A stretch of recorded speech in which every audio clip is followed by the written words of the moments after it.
ನೀವು ಪ್ರಾಣೇಶ ಏನು ಹೆಸರು ಇವು? ಚಂದ್ರಪ್ಪ, ಕರಿಯಪ್ಪ, ಬಿಳಿಯಪ್ಪ, ಗಣಪ್ಪ, ಹನುಮಪ್ಪ, ಏನು ಇವು ಹೆಸರು? ಸಿಂಪಲ್ ಆಯ್ತು. ಬೇಗ ಅಂದೇನೆ. ಏನು ಹುಣ್ಣಿಮೆ ಮುಂದೆ ಹುಟ್ಟಿದ್ರೆ ಚಂದ್ರಪ್ಪ, ಚಂದ್ರಶೇಖರ, ಚಂದಪ್ಪ, ಹಿಂಗೆ. ಅಮಾಸಿ ಮುಂದೆ ಹುಟ್ಟಿದ್ರೆ ಕರಿಯಪ್ಪ, ಕರ್ರಪ್ಪ, ಇಂಥವೆಲ್ಲ. ಗಣೇಶ ಬಿಡಿ ಭಾಳ ಸೇರ್ತದವರಪ್ಪ ಗಣಪ್ಪ. ಬಸ್ಸಿನಾಗ ಹೋಗೋ ಮುಂದೆ ಅವರ ಹೊಡೆದ್ಲ ಬಸಪ್ಪ. ಶನಿವಾರ ದಿವಸ ಹುಟ್ಟಿದ್ನ ಹನುಮಪ್ಪ, ಹಿಂಗೆ. ನಮ್ಮಲ್ಲಿ ಶುಕ್ರವಾರ ದಿವಸ ಹುಟ್ಟಿದ್ನ ಲಕ್ಷ್ಮಿ, ಶಂಕರಪ್ಪ, ಹಿಂಗೆ. ನೀವು ಹೆಂಗೆ ಇಡ್ತೀರೋ ಬೇಗ ನಾನು. ನಮ್ಮದು ಹಂಗಪ್ಪ ಮುಸ್ಲಿಮ್ರದು. ನಿಮ್ದು ಹೆಂಗದ ನಮ್ಮದು ಹಂಗೆ. ನೀವು ಹೆಂಗೆ ಇಡ್ತೀರಿ ನೋಡಪ್ಪ. ಕೂಸು ಹುಟ್ಟಿದಗಳಿಗೆ ತಲೆಯಾಗ ಒಂದೇ ಕೂದಲಿತ್ತು ಅಂದ್ರೆ ಇಕ್ಬಾಲ್. ಹುಟ್ಟಿದಗಳೇ ಹುಡುಗ ನಗ ಕತ್ತಿತ್ತು ಅಂದ್ರೆ ಇಸ್ಮಾಯಿಲ್. ದೊಡ್ಡವಾದ್ಮೇಲೆ ಅವನ ಹಸನ್ ಸಾಬ್. ಹುಡುಗ ಕೆಂಪಿಗಿತ್ತ ಲಾಲ್ ಸಾಬ್, ಕರ್ರಗಿತ್ತು ಕರೀಂ ಸಾಬ್. ಕೆಳಗೆ ಬಿಟ್ಟುಗಳೇ ಜುಳು ಜುಳು ಜುಳು ಹರಿದಾಡ್ತಿದ್ರೆ ಜಿಲಾನಿ. ಎತ್ತಿಕೊಂಡುಗಳೇ ಗದ ಗದ ಗದ ನಡ್ಗಾಕತ್ತೆ ಅಂದ್ರೆ ಶೇಖ್ ಅಬ್ದುಲ್ಲಾ.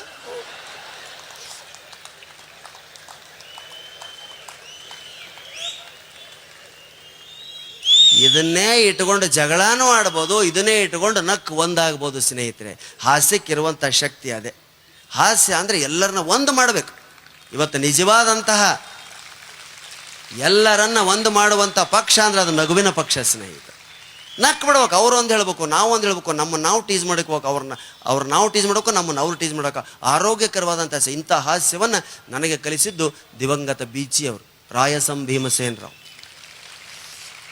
ಅವರು ತೀರಿಕೊಂಡು 28 ವರ್ಷಗಳಾಯಿತು ತಾಯಂದ್ರೆ. ಸ್ನೇಹಿತರೆ, ನನ್ನನ್ನು ಗಂಗಾವತಿ ಬೀಚಿ ಅಂತಾರೆ. ಅವರಿಂದ ಇನ್ಸ್ಪೈರ್ ಆದವನು ನಾನು, ಬೀಚಿ ಅಲ್ಲ. ಅದಕ್ಕೆ ಇಲ್ಲಿ ಫಸ್ಟ್ ಟೈಮ್ ಇಲ್ಲಿಗೆ ಬಂದಾಗ ಇಲ್ಲಿನ ಅನೇಕ ಸಾಹಿತಿಗಳು ನನಗೆ, ಪ್ರಾಣೇಶ್ ನೀವು ತುಂಬ ಚೆನ್ನಾಗಿ ಮಾತಾಡ್ತೀರಾ, ಬೀಚಿ ಹೋದರು ನೆಕ್ಸ್ಟ್ ನೀವೇ. ಏನು ತಿಳ್ಕೊತೀರಿ ಹಿಂಗಂದ್ರೆ?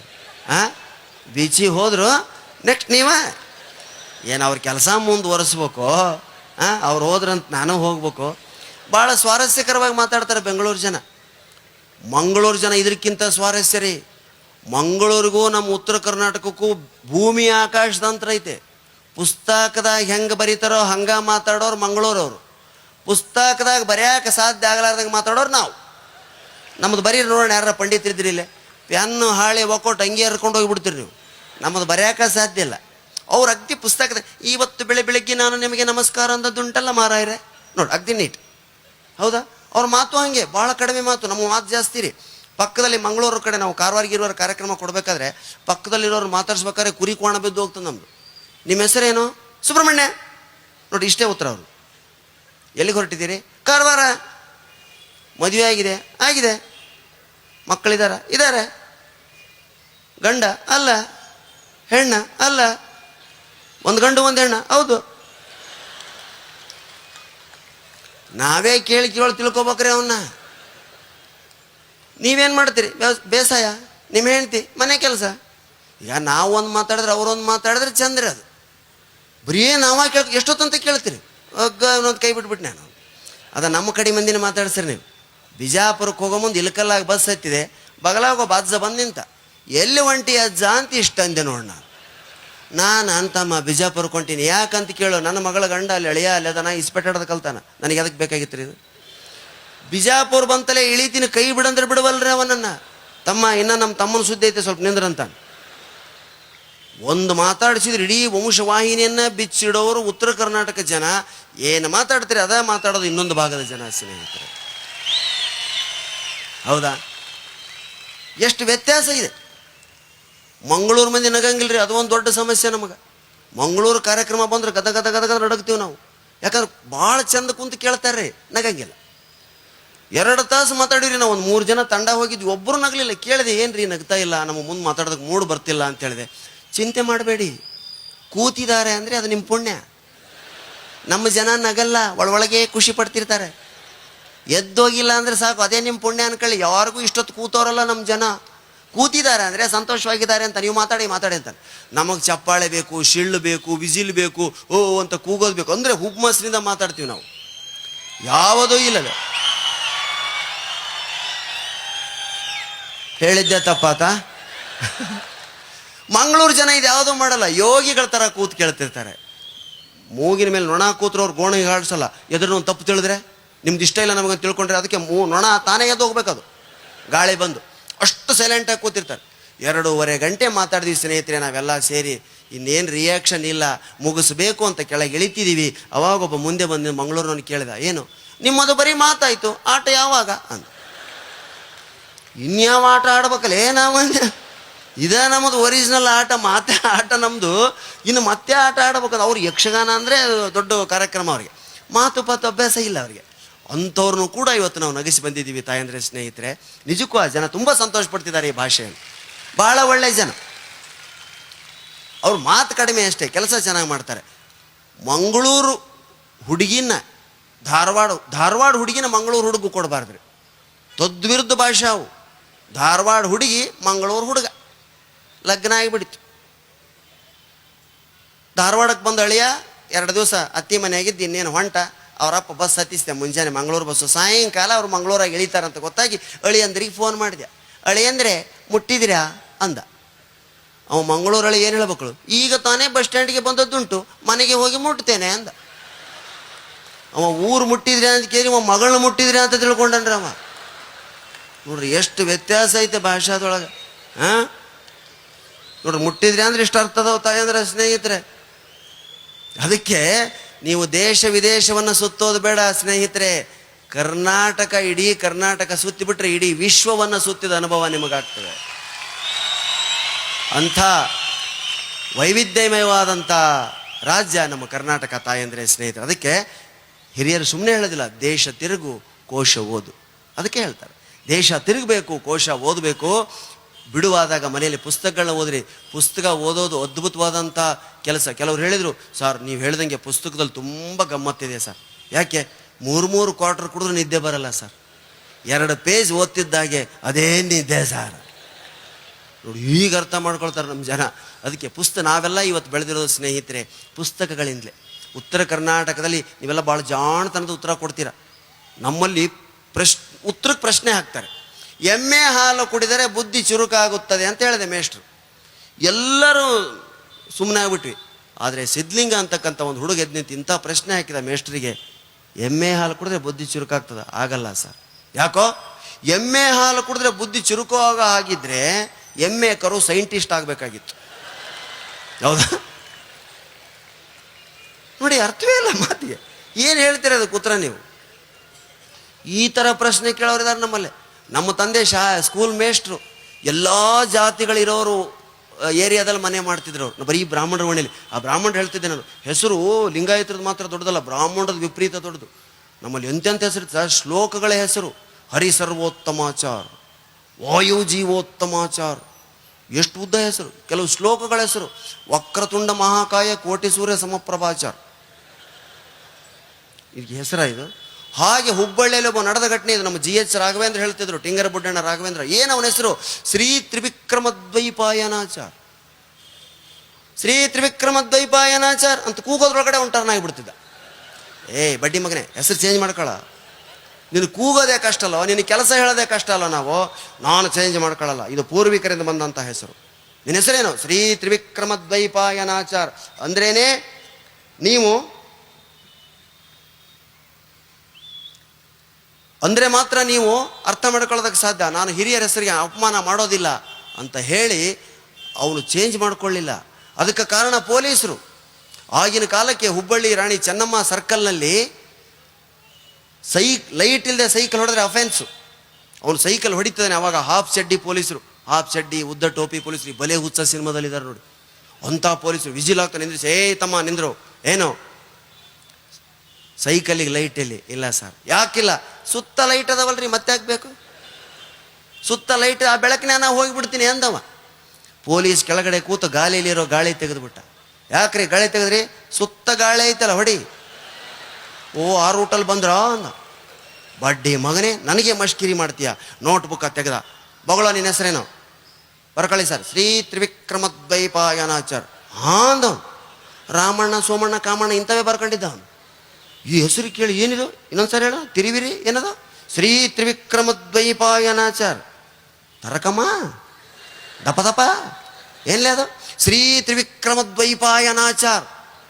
ಪೊಲೀಸ ನೋಟ್ಬುಕ್ಕ ಮಡಿಸಿ, ಇನ್ನೊಂದು ಸೈಕಲ್ ಹೊಡಿಬೇಡ ಹೋಗಂದು. ಯಾವಾಗ ಪೊಲೀಸರಿಗೆ ತನ್ನ ಹೆಸರು ಬರ್ಕೊಳ್ಳೋದಕ್ಕೆ ಬರೋದಿಲ್ಲ ಅಂತ ಗೊತ್ತಾಯ್ತು, ಆಲ್ಟ್ರ್ ಮಾಡಬಾರ್ದು ಅಂತ ಡಿಸೈಡ್ ಮಾಡಿದ. 20 ವರ್ಷ ಆಯಿತು ಕಾರ್ ತಗೊಂಡ, ಲೈಸೆನ್ಸೇ ಇಲ್ಲ, ಅದೇ ಪೊಲೀಸನ ಕೈಗೆ ಸಿಕ್ಕ. ಅವ್ನು ರಿಟೈರ್ ಆಗೋದಕ್ಕೆ ಇನ್ನೊಂದು ತಿಂಗಳಿತ್ತು. ತಮ್ಮ ನಿಂದ್ರು, ಕಾರ್ ಹೊಸದಾನ? ಹೌದ್ರಿ ಹೊಸದು. ಲೈಸೆನ್ಸ್ ಎಲ್ಲೈತೆ? ಮಾಡಿಸಲ್ರಿ. ಏನು ನಿನ್ನ ಹೆಸರು? ಶ್ರೀ ತ್ರಿವಿಕ್ರಮದ್. 20 ವರ್ಷದ ಹಿಂದೆ ಸೈಕಲ್? ಹೌದು ಸರ್ ನಾನೇ. ಬಡ್ಡಿ ಮಗನೇ ಹೊರಗಡೆ ಬಾ. ಯಾಕೆ ಸರ್? ಬಾ ಇಲ್ಲ ಕಟ್ಟೆ ಮೇಲೆ ಕೊಡು. ಯಾಕೆ? ನಿನ್ನ ಹೆಸರು ಸ್ಪೆಲ್ಲಿಂಗ್ ಹೇಳು ಅಂದ. ಅವನ್ನೇ ಕೇಳಿ ಸ್ಪೆಲ್ಲಿಂಗ್ ಬರೆದು ಕೇಸ್ ಮಾಡಿಬಿಟ್ಟ ಸ್ನೇಹಿತರೆ. ಅಳೋ ಸರ್ತಿ ಜಡ್ಜಂದು ಫೈಲ್ ಓಪನ್ ಮಾಡ್ತಾನೆ ಜಡ್ಜು. ಯಾರಪ್ಪ ಇದು? ಶ್ರೀ ತ್ರಿವಿಕ್ರಮ ದ್ವೈಪಾಯನಾಚಾರ್, ಕರೀರಿ ಅವನ್ನ. ಬೆಂಚ್ ಕ್ಲರ್ಕಿಗೆ ಹೇಳಿದ. ಬೆಂಚ್ ಕ್ಲರ್ಕ್ LLB ಮಾಡಿರ್ತಾನೆ ಅವನೇ. ಸರ್ ಇನ್ನೊಂದು ಸರ್ ಹೇಳಿ ಸರ್ ಹೆಸರು? Shri Trivikrama Dvaipayanachar. Shri Trivikrama Dvaipayanachar. Thank you sir.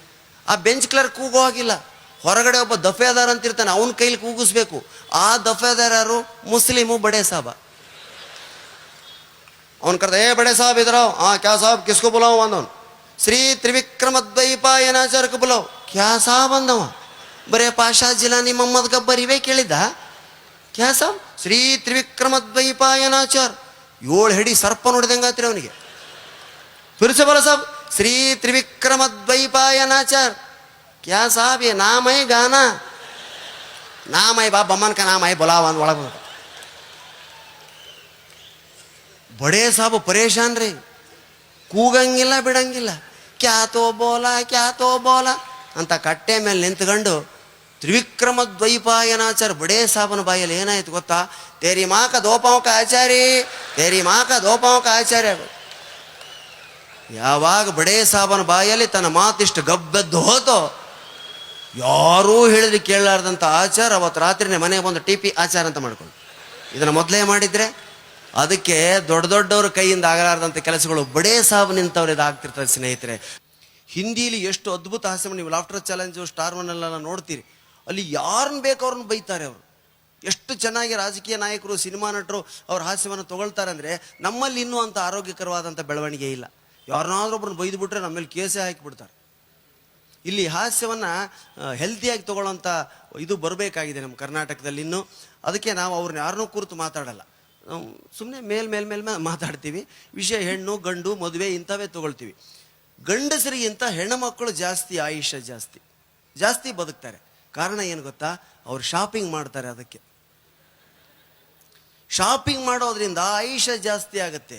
ಗಂಡಸ ಯಾಕೆ ಕಡಿಮೆ ಬದುಕ್ತಾನೆ ಅಂದರೆ, ಆ ಶಾಪಿಂಗ್ ಬಿಲ್ ಅವನು ಕೊಡ್ತಾನೆ. ಇಷ್ಟೇ, ತತ್ವ ಇಲ್ಲ ಇದರಲ್ಲಿ ಏನು. ಅದಕ್ಕೆ ಹೀಚಿ ಶಾಂತ ಬೇರೆನವರು ಮೊದಲ ಬಾರಿಗೆ ಬೆಂಗಳೂರಿಗೆ ಬಂದಾಗಲೇ ನನ್ನ ಪರಿಚಯ ಆದರು. ನೀವು ಬೀಚಿ, ನಾನು ಹೀಚಿ ಅಂತ ಹೇಳಿದವರು ಅವರು ನನಗೆ ಶಿವರಾತ್ರಿಲಿ ಹೇಳಿದ್ರು. ನೋಡಿ, ಈ ಭಾಗದ ಎಲ್ಲ ಚಟುವಟಿಕೆಗಳಿಗೆ, ಹೆಸರುಗಳಿಗೆ ಬಹಳ ಹೆಮ್ಮೆಯಿಂದ ಹೇಳ್ಕೊಂಡ್ರು, ಸಂತೋಷದಿಂದ ಹೇಳ್ಕೊಂಡ್ರು. ಇಂಥ ಹಿರಿಯರು ನಮ್ಮ ಮಧ್ಯೆ 100 ಕಾಲ ಇರಲಿ, ನಾವು ಅವರಷ್ಟಾಗೋವರೆಗೂ ಅವ್ರು ಇರಲಿ. ಒಂದು ನಾವೆಷ್ಟು ಇರಬೇಡ, ಹಾಗಾದ್ರೆ ಅವರೆಷ್ಟು ಇರಬೇಡ. ಅದಕ್ಕೆ ಭಗವಂತ ಹಾಸ್ಯ ಪ್ರಜ್ಞೆಯನ್ನು ನಮಗೆ, ನಗೋ ಶಕ್ತಿ ಇರೋದು ಕೇವಲ ಮನುಷ್ಯರಿಗೆ ಮಾತ್ರ ಸ್ನೇಹಿತರೆ. ಮನುಷ್ಯ ಮಾತ್ರ ನಗ್ತಾನೆ.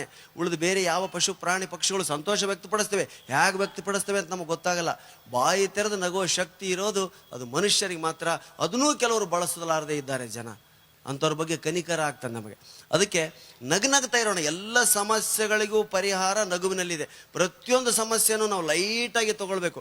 ಇವತ್ತು SLC ಪರೀಕ್ಷೆ ನೋಡಿ, ಯಾವುದೋ ಊರಲ್ಲಿ SLC ಪೇಪರ್ಗಳು ಸುಟ್ಟೋಗಿದೆ. ಪಾಪ ಮಕ್ಕಳು ಖುಷಿಯಾಗಿ ಸಿನಿಮಾಕ್ಕೆ ಹೋಗಿದ್ರು. ಅಲ್ಲಿಗೆ ಫೋನ್ ಮಾಡಿದ್ರು, ನಿಮ್ಮ ಪೇಪರ್ ಸುಟ್ಟಿದೆ, ಮತ್ತೆ ನೀವು ಬರೀಬೇಕು. ಅಯ್ಯೋ ಇವ್ರ ಮನೆ ಸುಟ್ಟೋಗ ಅಂತ ಅವ್ರ ಮನೆಗೆ ಬಂದರು ಮತ್ತೆ. ಹೌದಾ? ಎಂಥ ದುರಂತಗಳು ಎಲ್ಲವನ್ನ. ಈಗ SLC ರಿಸಲ್ಟು ಅಂದರೆ ಮಕ್ಕಳಿಗೆ ಭಯ ಜಾಸ್ತಿ. ಆತ್ಮಹತ್ಯೆ ಮಾಡ್ಕೋತಾರೆ ಈ ಮಕ್ಕಳು SLC ಫೇಲ್ ಆದರೆ.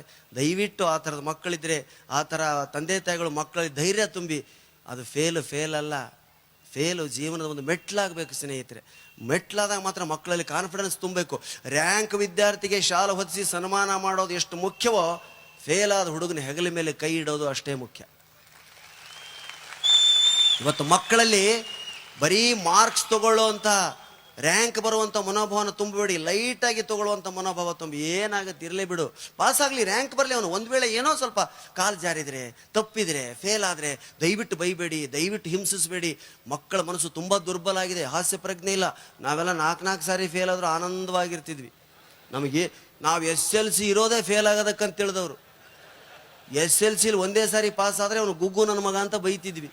ದಡ್ಡನ ಮಗನೇ ಇಷ್ಟು ಬೇಗ ನೀ ಸ್ಟೂಡೆಂಟ್ ಲೈಫ್ ಮುಗಿಸ್ಕೊಳ್ತಿದೀಯ ಹುಚ್ಚ. SLC 4-5 ಸಾರಿ ತಕ್ಕೋಬೇಕು.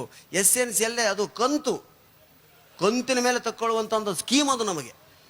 ಇವತ್ತು ಹುಡ್ರು ಏನ್ರಿ ಎಂಥ ದುರಂತ ಆಗಿದೆ ಅಂದರೆ, SLC ರಿಸಲ್ಟ್ ಬಂದು ಮರುದಿವಸ ಕೆರೆ ಹಳ್ಳ ಬಾವಿಗಳ ಹತ್ರ ಪೊಲೀಸ್ ಕಾವಲು. ಕೇಳಿ ನೀವು, 4 ಜನ ಪಿ ಸಿಗಳನ್ನ ಇಲ್ಲಿ ಯಾವ್ದು ನಿಮ್ಮ ಕೆರೆ ಸ್ಯಾಂಕಿ ಟ್ಯಾಂಕಿ ಕೆರೆ ಹತ್ರ, ನಾಳೆ SLC ರಿಸಲ್ಟ್, ಹುಡ್ರು ಆತ್ಮಹತ್ಯೆ ಮಾಡ್ಕೋತವೆ ಕಾಯಿ. PSI ಹೇಳಿಬಿಟ್ರು 4 ಜನ ಕಾನ್ಸ್ಟೇಬಲ್ಗಳು ಇಡೀ ಸ್ಯಾಂಕಿ ಟ್ಯಾಂಕಿ ಕೆರೆನ ಸುತ್ತೋದ್ರು ಬೆಳಗ್ಗೆ 6ರಿಂದ ರಾತ್ರಿ 9 ಗಂಟೆವರೆಗೂ. ಒಂದು ಹುಡುಗ ಹಾರ್ಕೊಳ್ಳಿಲ್ಲ. ಖುಷಿ ಆಗಿಬಿಡ್ತಿ. ಗಂಗಾವತಿ ಪ್ರಾಣೇಶ ಭಾಳ ಒಳ್ಳೆ ಕೆಲಸ ಮಾಡ್ತಿದ್ದಾನೆ. SLC ಫೇಲ್ ಆದ್ರು ಹಾರ್ಕೋಬೇಡಿ ಅಂತ ಹೇಳ್ತಿದ್ದಾನೆ.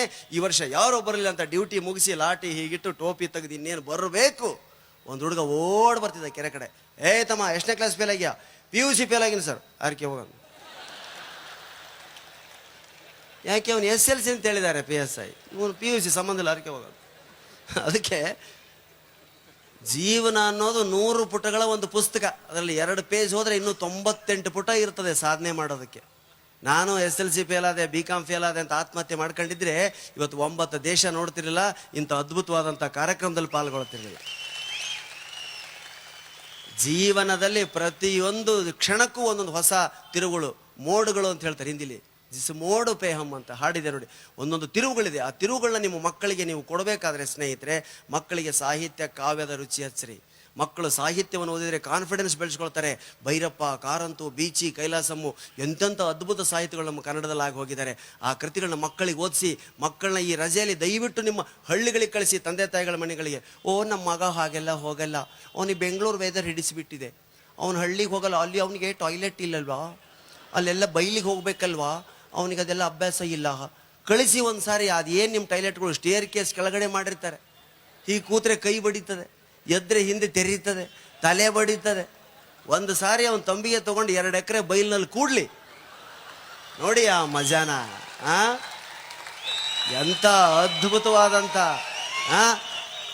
ಆವಾಗ ಗೊತ್ತಾಗತ್ತೆ ಅವನಿಗೆ ಪ್ರಕೃತಿ ಅಂದ್ರೆ ಏನು, ಪ್ರಕೃತಿ ಬಾಧೆ ಅಂದ್ರೆ ಏನು, ಅದನ್ನ ಹೇಗೆ ನಿವಾರಣೆ ಮಾಡ್ಕೋಬೇಕಂತ. ಅದಕ್ಕೆ ಮಕ್ಕಳ ಮನೆಗಳಲ್ಲೇ ಇಳಿಸಿ, ಅಲ್ಲಿ ಅವನಿಗೆ ಡನ್ಲಪ್ ಹಾಸಿಗೆ ಇಲ್ಲ, ಅಲ್ಲಿ ತುಂಬ ಸೆಕೆ ಬಿಜಾಪುರದಲ್ಲಿ, ಸ್ವಲ್ಪ ಬೆವರು ಬರಲಿ, ಬೆವರು ಅಂದ್ರೆ ಏನು ಅಂತ ಅವನಿಗೆ ಗೊತ್ತಾಗಲಿ. ಬರೀ AC-ಯಲ್ಲಿದ್ದರೆ ಕೆಂಪಗಾಗ್ತೀರಾ, ನಿಜ. ಪ್ಯಾರಲೈಸಿಸ್ ಬೇಗ ಅಟ್ಯಾಕ್ ಆಗ್ತದೆ, ಸ್ನಾಯುಗಳಲ್ಲಿ ಶಕ್ತಿ ಕಳ್ಕೊಳ್ತದೆ. ಸ್ನಾಯುಗಳಲ್ಲಿ ಶಕ್ತಿ ಕಳ್ಕೊಂಡು ಪ್ಯಾರಲೈಸಿಸ್ ಆಗಿ ನೋಡಿ ಎಷ್ಟು ಒಳ್ಳೆ ಕಲರ್ ಅಲ್ವಾ ಇವ್ರದ್ದು ಅಂದರೆ, ಅವ್ನು ಪ್ಯಾರಲೈಸಿಸ್ ಆಗಿ ಮಲಗಿರ್ತಾನೆ, ಅವ್ನು ಕಲರ್ ತೊಗೊಂಡು ಏನು ಮಾಡ್ತಾರೆ ನೀವು. ಅದಕ್ಕೆ ಆ ಕಡೆ ರೈತರು, ಬಿಜಾಪುರ ಕಡೆ ರೈತರನ್ನ ನೀವು ನೋಡಿರ್ಬೋದು, ಎಷ್ಟು ಗಟ್ಟುಮುಟ್ಟಾಗಿರ್ತಾರೆ ಅಂದರೆ ಎಲ್ಲ ಹವಾಮಾನಕ್ಕೂ ಒಗ್ಗುವಂತಾಗಿ ಮಕ್ಕಳನ್ನ ಬೆಳೆಸಬೇಕು. ಕಾವ್ಯ ಸಾಹಿತ್ಯಗಳ ಆಸಕ್ತಿ ಬಂದರೆ ಮಗುವಿಗೆ ನೋಡ್ಬೇಕು ಅನ್ನಿಸ್ತದೆ. ನೋಡಿ ಈಗ ಇಷ್ಟೆಲ್ಲ ಬಸ್ಸುಗಳು, ಐರಾವತ ಸ್ಲೀಪರ್ಗಳಿದ್ದೇ ನಾವು ಊರು ಅಡ್ಡಾಡೋದು ಕಳ್ತೀವಿ. ಶಿವರಾಮ ಕಾರಂತರು ಕೇವಲ ಒಂದು ಹಸಿಬೆ ಚೀಲವನ್ನು ಹಾಕ್ಕೊಂಡು ಆಗಿನ ಕಾಲಕ್ಕೆ ವಿಜಯನಗರ ನಮ್ಮ ಹಂಪೆಯನ್ನು 3 ತಿಂಗಳ ಕಾಲ ಸುತ್ತಿ ಒಂದು ಕಾದಂಬರಿ ಬರೆದ್ರಂತೆ ಅನಕ್ಕೂರವರು. ನೋಡಿ ಎಂಥ ಅನುಭವ ಇಲ್ಲದೆ ಕಾವ್ಯ ಇಲ್ಲ ಸ್ನೇಹಿತರೆ. ನಮ್ಮ ಚಂದ್ರಶೇಖರ್ ಪಾಟೀಲ್, ನಿಮ್ಮೆಲ್ಲ ಒಳ್ಳೊಳ್ಳೆ ಕವನ ಈ ಕಡೆ ತುಂಬ ಸ್ಟ್ಯಾಂಡರ್ಡ್, ಹಕ್ಕಿಗಳ ಕಲರವ, ತುಂತುರು ಮಳೆ, ಬೆಂಗಳೂರು ಹವಾಮಾನ ಇದೆ ಬರಿತೀರ. ನಮ್ಮ ಕಡೆ ಏನು ಕಾಣ್ತದೆ ಅದನ್ನು ಬರಿಬೇಕು ನಾವು. ದಾರ್ಯಾಗ ಹೊಂಟಿದ್ದೆ ಮ್ಯಾಗಿಂದ ಯಾರೋ ಉಗಳಿದ್ರು, ನಮ್ಮ ವಿವೇಕವನ. ದಾರ್ಯಾಗ ಹೊಂಟಿದ್ದೆ ಮ್ಯಾಗಿಂದ ಯಾರೋ ಉಗಳಿದ್ರು, ನಾನಂದೆ ನೋಡಿ ಉಗುಳ್ರಿ, ಅವ್ರು ನೋಡಿದ್ರು ಮತ್ತು ಉಗಳಿದ್ರು. ಅಗ್ದಿ ಸಿಂಪಲ್, ಏನು ಕಾವ್ಯ ಇಲ್ಲ ಪಾವ್ಯ ಇಲ್ಲ ಇದ್ರಾಗ. ಸಹಜ ಹೇಳ್ಬಿಡ್ತೀವಿ ನಾವು. ಆಹಾರ ಪದ್ಧತಿಯನ್ನು ವರ್ಣಿಸ್ತಿದ್ರು ನಮ್ಮಲ್ಲಿ. ಏನು ನಮ್ಮ ಅಜ್ಜಿ ಮಾಡುತ್ತಿದ್ದಳು ರಾಗಿ ಮುದ್ದಿ ಗುಂಡು, ತಿಂದ ನಮ್ಮಜ್ಜ ಕಬ್ಬಿಣದ ಗುಂಡು. ನಮ್ಮ ಅಜ್ಜಿ ಮಾಡುತ್ತಿದ್ದಳು ರಾಗಿ ಮುದ್ದಿ ಗುಂಡು, ತಿಂದ ನಮ್ಮಜ್ಜ ಕಬ್ಬಿಣದ ಗುಂಡು. ನಮ್ಮವ್ವ ಮಾಡುತ್ತಿದ್ದಾಳೆ ಜೋಳದ ರೊಟ್ಟಿ, ತಿನ್ನುವ ನಮ್ಮಪ್ಪ ಇನ್ನೂ ಗಟ್ಟಿ. ನನ್ನ ಹೆಂಡತಿಯೋ ದಿನಾ ಮಾಡುತ್ತಾಳೆ ಇಡ್ಲಿ ವಡ, ತಿನ್ನುವ ನಾನು ಖಾಲಿ ಪ್ಲಾಸ್ಟಿಕ್ ವಡ. ಹೌದಾ? ಕೂಡೋರು ಎಂದೂ TV ಒಳಗಡೆ ಬರೋದಕ್ಕೆ ಸಾಧ್ಯ ಆಗೋದಿಲ್ಲ.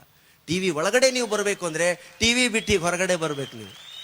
ಅದಕ್ಕೆ ನಿಮ್ಮ ಬಿಡುವಿನ ವೇಳೆಯನ್ನು ಹವ್ಯಾಸಗಳತ್ತ ಹರಿಸ್ಕೊಡ್ರಿ ಅಂತ ಹೇಳ್ತಾ, ಇವತ್ತಿಷ್ಟು ಜನ ಹೆಣ್ಮಕ್ಳು ಬಂದಿದ್ದಾರೆ. ನಿಜಕ್ಕೂ ಅವ್ರ ತ್ಯಾಗ ಭಾಳ ದೊಡ್ಡದು, ಗಂಡಸರಿಗಿಂತ ಅವ್ರ ತ್ಯಾಗ ದೊಡ್ಡದು.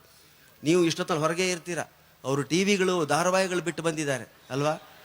ತ್ಯಾಗ ಅಲ್ಲ, ಇವತ್ತು ಶನಿವಾರ ಯಾವ ಸೀರಿಯಲ್ಲು ಇಲ್ಲ. ಇದೇ ನಮ್ಮ H ರವೀಂದ್ರಿಗೆ ಧೈರ್ಯ ಇದ್ದರೆ ಸೋಮವಾರ ಮಾಡಲಿ ಕಾರ್ಯಕ್ರಮ ನೋಡೋಣ. ಅಲ್ಲಿ ನಾವು, ಇಲ್ಲಿ ನೀವು ಅಷ್ಟೇ. ಅದಕ್ಕೆ TVಗಳನ್ನ ನೋಡಿ, ಒಳ್ಳೆಯ ಕಾರ್ಯಕ್ರಮ ನೋಡಿ. ಅದಕ್ಕಿಂತ ಹೆಚ್ಚಾಗಿ ಪುಸ್ತಕಗಳತ್ತ ನಿಮ್ಮ ಗಮನ ಹರಿಯಲಿ. ಪುಸ್ತಕಗಳನ್ನ ಕೈಯಲ್ಲಿ ಹಿಡ್ಕೊಂಡು, ಕೈಗಳು ಸುಂದರವಾದಂಥ ಕೈಗಳು, ಪುಸ್ತಕ ಓದುವಂಥ ಮುಖ ಸುಂದರವಾದಂಥ ಮುಖ, ಅದರಿಂದ ಅದ್ಭುತವಾದಂಥ ವ್ಯಕ್ತಿ ವಿಕಸನ ಆಗ್ತಾ ಹೇಳ್ತಾ